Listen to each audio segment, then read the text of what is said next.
Hey YouTubers, it's Platt, and we're continuing to talk about the great beer styles of the world. Today we're going to talk about a style. I'll say not so much a style as much as a concept. We're going to talk about session beers. Let's quickly go over the numbers. SRM, anywhere from 2 to 100, so it could be any shade out there from almost straw light to pitch black. IBUs are going to range from 10 to 35, so still a little bit of variety, but not as wide as our SRMs. ABV, this is where this beer sticks out, could go up to 5%, but no higher. These are all low alcohol beers, and that's what makes session beers kind of unique. Temperature-wise, it's going to vary because these beers could be light, dark, whatever, stouts, different varieties, so the temperature will just kind of depend on the beer itself.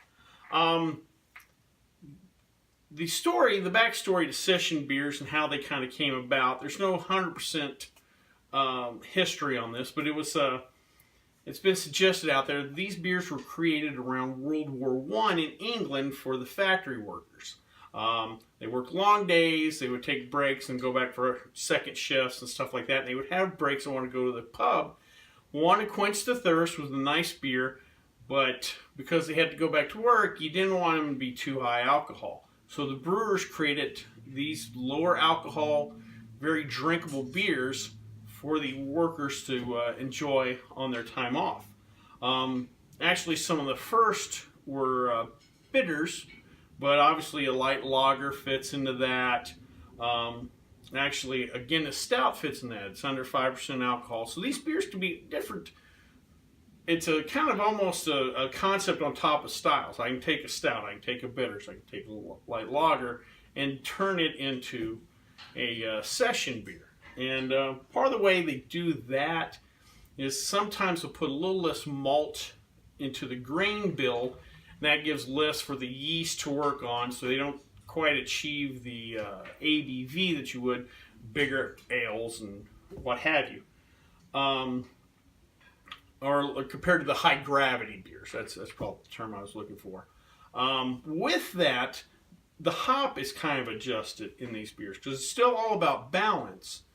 You can still have very hop forward beers as far as flavor and aroma, but because again the malts come down, you've kind of balanced it out. So that's why IBU wise we didn't get high into the numbers, because again they're trying to maintain balance in these beers. These are again whatever concept beer wise, blonde ale, or we're just lower. We're lowering the ABVs, and because of that, because these beers can be stouts and light lagers and what have you, things like color, carbonation, body, whether they have fruity esters or not, are going to vary widely in these beers.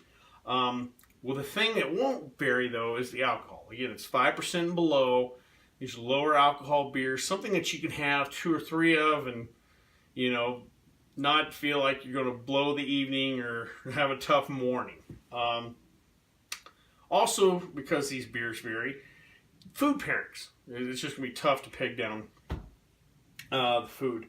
Hopefully I didn't already say that. The particular one we're going to try today is the Down to Earth Session IPA. So we've taken IPA, which is normally a bigger style beer, but we're bringing this in, I believe, at 4.4% alcohol by volume. So for session beers, it's kind of higher end, but again, compared to a lot of regular IPAs, this is a lower alcohol IPA. But we're still going to present you that IPA style, which is known for its hoppiness. Like I said, this is the Down to Earth Session IPA. Comes in, like I said, 4.4. It's produced by 21st Amendment Brewing, based out of San Francisco. The brewery itself was created in 2000. For those of you that might not know your history, the 21st Amendment was the one that repealed Prohibition, which the idea that at one time we banned beers in this country is just insanity. But now that we got it, let's try a beer.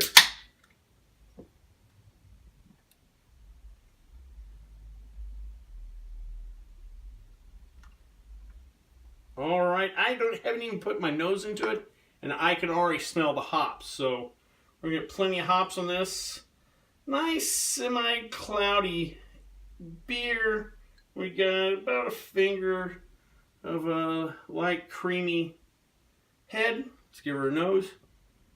Oh yeah, those classic Northwest, your Cascade, your Centennial hops are popping right out. One thing you won't get is not a lot of malt in this, so the hops win that on your nose. Let's give her a try. Oh, it's real nice. Real nice. This is balanced. It doesn't quite attack you like the bigger IPAs. I may have in other videos gone around that we've got so many of these IPAs that are so big and so much hops that just kind of headbutt you. But because this is a session style beer, we've got less malt. Probably, you know, you're not picking up a lot of malt. This we've had to back down. This is a very reasonable amount. Again, it's still hoppy. There's still hops in there, but this seems like all right. I can take this. This is very nice. Some of the hardcore IPA guys might say, "Ah, it's not really a true IPA," you know. But man, this is drinkable. This is something I could have out on a patio. Just